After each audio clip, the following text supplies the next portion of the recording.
Hello dear friends, तो मैं हूं आरती। संस्कृति आईएएस के यूट्यूब चैनल पे आप सभी का स्वागत है। मैं हाजिर हूं एक नए विषय को लेकर के। आज का टॉपिक हमारा है कि आगरा में जो मुबारक मंजिल है, जिसको आप औरंगजेब की हवेली के नाम से भी जानते हैं, 400 साल पुराना 17वीं सदी में बनाया गया, उसको जो है एक बिल्डर ने जो है अचानक तोड़ना शुरू कर दिया और 70% उसका पोर्शन जो है टूट गया। अब यहाँ पर सवाल ये उठाया जा रहा है कि 3 महीने पहले उसको जो है संरक्षित एक तरीके से मॉन्यूमेंट्स में सूची में डालने का जो है वहां पे बात की गई थी। अब अचानक से ऐसा क्या हुआ कि इसको तोड़ दिया गया है? तो यहाँ पर जो हम इसका ऐतिहासिक महत्व भी समझेंगे, साथ में ये भी देखेंगे कि वहाँ के आम लोगों का कहना है कि प्रशासन जो है बिल्डर से मिला हुआ है और जो है प्रशासन की मदद के बाद ही जो है बिल्डर ने ये काम किया है या कदम उठाया, जिसके माध्यम से इतना 400 साल पुराना वहां पर जो है बिल्डिंग है उसको तोड़ दिया गया है। देखिए क्या लिखा हुआ है, 17वीं सदी की मुबारक मंजिल को बिल्डर ने यहाँ पर गिरा दिया है, जिसको जो है औरंगजेब की हवेली के नाम से जाना जाता है। अगर इतिहास की बात करूं तो इसको बनवाया था औरंगजेब ने, जब सामूगढ़ की लड़ाई जो हुई थी 29 मई 1658 में हुई थी, और अपने ही भाइयों शाहजहां का जो है बीमार पड़ गया अचानक से, तो अब वो जो आपसी भाइयों में ही लड़ाई हुई थी, जिसको आपने पढ़ा होगा, दारा सिकोह और औरंगजेब के भी। तो औरंगजेब जब जीता तब जो है उसने इसका निर्माण कराया था, और इतनी पुरानी बिल्डिंग को जो है यहाँ पर कैसे तोड़ा गया, इस पर जो है सवाल उठाए जा रहे हैं। हालांकि जो है बिल्डर को मना कर दिया गया है, अब नहीं तोड़ा जा रहा, लेकिन 70% जो है एरिया ऑलरेडी खराब कर दिया गया है, तोड़ दिया गया है। तो अब इसको जो आगे चलकर क्या किया जाएगा, क्योंकि बहुत सारे राजनीतिक दल हैं, पार्टियां हैं, वो बोल रही हैं कि इसको फिर से बनाया जाए, जितना भी तोड़ा गया है। तो रेस्टोरेशन का काम करना पड़ेगा सरकार को। और यहाँ पर ये भी सवाल उठाए जा रहे हैं कि पास में ही पुलिस चौकी है, प्रशासन की मदद से ही किया गया है, क्योंकि लोगों ने जो है लगातार वहां पर जा जाके कंप्लेन की थी कि जो है मॉन्यूमेंट्स को तोड़ा जा रहा है, वहां पर बिल्डर जो है काम कर रहे हैं, फिर भी जो है सुनवाई क्यों नहीं की गई। तो यहाँ पर बहुत सारे प्रश्न जो है उठाए जा रहे हैं। देखिए आगरा में 17वीं सदी में बना मुगल विरासत स्थल मुबारक मंजिल, जिसको जो है औरंगजेब की हवेली के नाम से भी जाना जाता है, ध्वस्त कर दी गई है। अब 70% ध्वस्त हो गई है, मतलब जो है लगभग खत्म हो गया है वो। स्थानीय निवासियों ने कहा है कि विध्वंस के अभियान के बाद साइट से लगभग 100 ट्राली या ट्रैक्टर जो है वहां से मिट्टी या मलबा निकाला गया है। इसे संरक्षित स्मारक घोषित करने की, मतलब 3 महीने पहले इसे संरक्षित स्मारक घोषित करने की बात की गई थी। उस पर जो है जब भी किसी भी स्मारक को संरक्षित घोषित किया जाता है तो वहां के आसपास के लोगों से पूछा जाता है कि आपको कोई आपत्ति तो नहीं है। किसी ने भी आपत्ति दर्ज नहीं की थी। इसका मतलब है ये संरक्षित स्मारक बनने ही वाला था और अचानक से ऐसी घटना यहाँ पर हो गई है। तो लोगों का मानना है कि पुलिस और प्रशासनिक अधिकारियों की मिली भगत से यहाँ पर हुआ है। तब सोचने वाली बात यह है कि इतना इंपॉर्टेंट अगर मॉन्यूमेंट्स है, 400 साल पुराना, इतना मतलब 400 साल पुराना ही माना जा रहा है, तो इतना अगर पुराना मॉन्यूमेंट्स है तो ऐसे प्रशासन इतनी ढील कैसे दे सकता है कि इसको तोड़ दिया गया और वहां पर कोई देखने भी नहीं आया। अब लोगों ने बोला है कि हम जाकर सुप्रीम कोर्ट में यहाँ पर रिट याचिका दायर करेंगे कि ऐसा कैसे हुआ है। तो जो लोग भी या जो भी प्रशासनिक अधिकारी इस वाक्यांश के लिए जिम्मेदार हैं, उन पर जो है कठोर कार्यवाही करने का भी यहाँ पर बात की जा रही है। अब बात करें मुख्य बिंदुओं की, तो मैंने आपको ऑलरेडी बताया 17वीं सदी में बना है, औरंगजेब की हवेली से नाम से जाना जाता है। मुबारक मंजिल भी इसको कहा जाता है, महत्वपूर्ण स्थान रखता है इतिहास में, क्योंकि ऐसा बताया गया है कि इसका इस्तेमाल जो है सिर्फ और सिर्फ जो है मुगल काल में ही नहीं, बहुत उसके बाद जो है ब्रिटिश शासन काल में भी इसका इस्तेमाल जो है सामान को रखने के लिए और अन्य कार्यों के लिए किया जा रहा था। तो लगातार इसका इस्तेमाल किया गया है, फिर जो है चीजें ऐसे सामने जो है निकल के आ रही हैं। अब देखो इसका विवरण भी जो है एक बहुत बड़े इतिहासकार ने भी दिया था। ऑस्ट्रियाई इतिहासकार एब्बा कोच की पुस्तक है the complete Taj Mahal and the river front garden of Agra. आपने बहुत सारे जो है चीजें इतिहास में पढ़े होंगे, जिनको बोला जाता है कि ताजमहल की भद्दी नकल, और भी ऐसे बहुत सारे मॉन्यूमेंट्स हैं, तो उन्हीं में जो है इनका जिक्र किया गया था। अब यहाँ पे बात करें ऐतिहासिक महत्व की, तो आपको मैंने बताया है कि रामू नहीं है, सामूगढ़ की लड़ाई में जो है 1658 में ये लड़ाई हुई थी।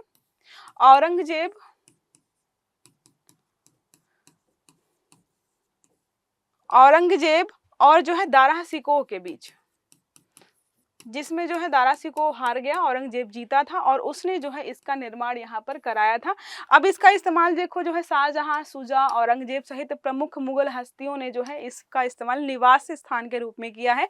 ब्रिटिश शासन के तहत भी जो है इसका इस्तेमाल किया गया, संशोधन किया गया। एक सीमा शुल्क घर या नमक कार्यालय के रूप में जो है ब्रिटिश शासन काल में भी इसका जो है इस्तेमाल लगातार किया जा रहा था और उसको जो है यहाँ पर जो है विध्वंस से खत्म कर दिया गया है।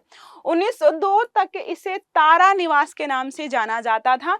सितंबर में जो है राज्य पुरातत्व विभाग ने एक अधिसूचना जारी की थी, जिसमें जो है आपत्ति दर्ज करने के बाद, मतलब ये एक नियम कानून होते हैं कि कोई भी स्थल जो है पुरातात्विक स्थल घोषित होता है तो वहाँ के जो आसपास के लोग होते हैं उनसे पूछा जाता है कि आप जो है अगर इस बात से सहमत नहीं है तो आप आपत्ति दर्ज कर सकते हैं। तो आपत्ति किसी ने दर्ज नहीं की तो कुछ समय में ही जो है पुरातात्विक स्थल जो है संरक्षित स्थल जो है ये घोषित हो जाता, अगर ऐसी घटना यहाँ पर सामने निकल करके नहीं आती।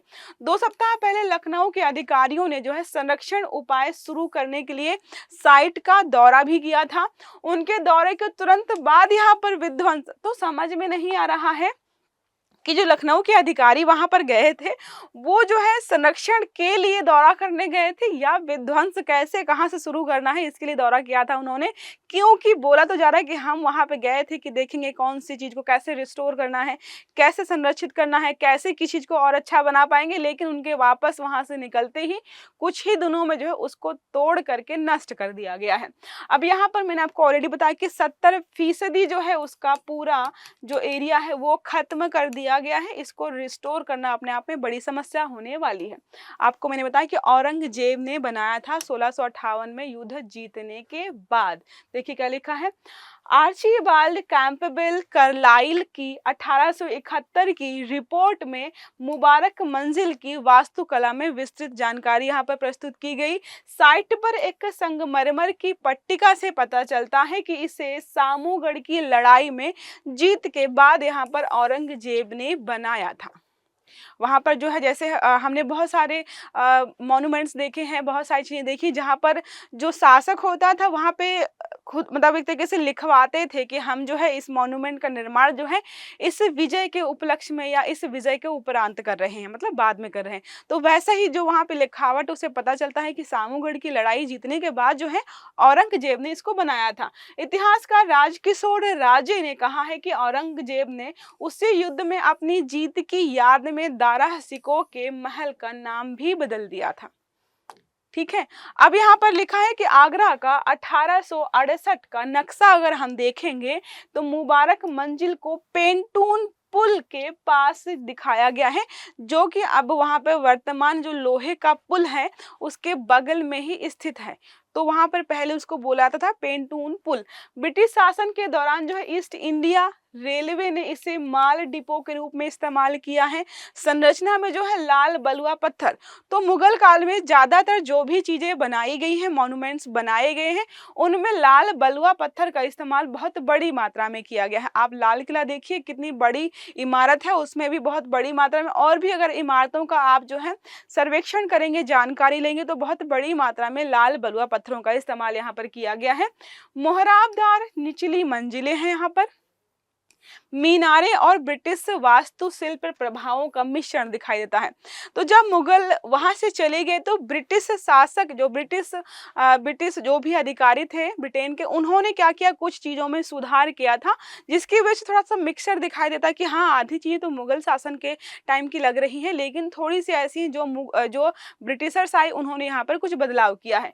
संरक्षित स्मारक की बात करें अगर, तो वे ऐतिहासिक मॉन्यूमेंट्स या ऐतिहासिक सांस्कृतिक कलात्मक महत्व की संरचनाएं होती हैं, जिन्हें संरक्षण और सुरक्षा के उद्देश्य से सरकार द्वारा विशेष दर्जा प्रदान किया जाता है। इन स्मारकों को उनकी ऐतिहासिक, सांस्कृतिक और वैज्ञानिक महत्ता के आधार पर चयनित किया जाता है। तो अगर आपसे कभी कोई पूछे कि संरक्षित स्मारक क्या होते हैं, क्यों, तो जो बहुत महत्वपूर्ण है सांस्कृतिक रूप से, ऐतिहासिक रूप से या वैज्ञानिक रूप से, उनका सरकार संरक्षण करती है। मिनिमम जो है लगभग 100 साल से ज़्यादा पुराना होना ही चाहिए। तो लिस्ट होती है जिसमें जो है ऐड करती रहती है सरकार। अब एक प्रश्न आपके लिए ये है कि क्या किसी मॉन्यूमेंट को या किसी संरक्षित ऐतिहासिक इमारत को सरकार डीलिस्ट कर सकती है, मतलब जो है संरक्षित इमारत से हटा करके वो उस सूची से बाहर क्या किया जा सकता है? अगर करती है सरकार तो ऐसा करने के पीछे कारण क्या होता है? पता तो मुझे है, लेकिन मैं चाहती हूँ कि आप मुझे कमेंट बॉक्स में इस प्रश्न का उत्तर दें। अब यहाँ पे बात करें जो है कि भारत में संरक्षित जो भी इमारतें या स्मारक होते हैं उनका प्रबंधन कैसे किया जाता है। तो आर्कियोलॉजिकल सर्वे ऑफ इंडिया जो हमारा है उसी के तहत कुछ नियम कानून बनाए गए हैं और यही जो है इमारतों का संरक्षण करता है।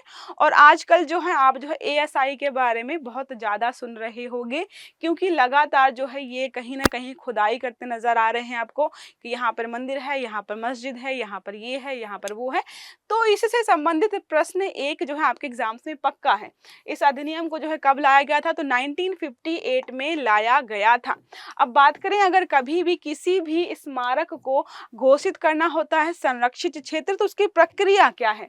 तो स्मारक के ऐतिहासिक, सांस्कृतिक और कलात्मक महत्व होना चाहिए और प्राचीन, लगभग मतलब अधिकतर 100 वर्ष या उससे अधिक पुराने जो भी स्मारक होते हैं उन्हीं को यहाँ पर जो है रखा जाता है। उससे कम पुराने हैं तो उसको यहाँ पर नहीं रखते हैं। साथ में जो है पुरातात्विक सर्वेक्षण द्वारा निरीक्षण किया जाता है। ASI हमारा जाता है, उसको निरीक्षण करता है कि क्या चीज़ें हैं, कब स्थापित किया गया था, क्या कोई इंपॉर्टेंट चीज़ यहाँ पर है या बहुत ज़रूरी है।